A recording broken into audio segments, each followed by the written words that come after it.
Hello everyone. So আমি যে রাতের খাবারটা খেয়েছিলাম ইলিশ মাছ দিয়ে পোলাও, সো সেটার একটা রিভিউ দিব।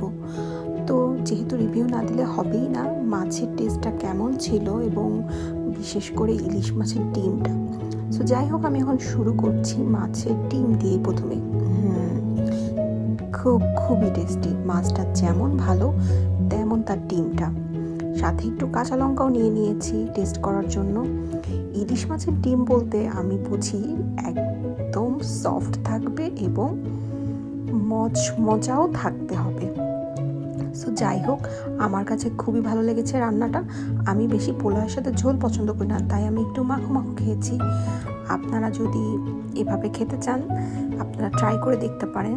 খুবই মজা এবং মাছের টেস্টটা আমার খুবই ভালো লেগেছে। মনে হচ্ছিল এটা একদম ফ্রেশ মাছ।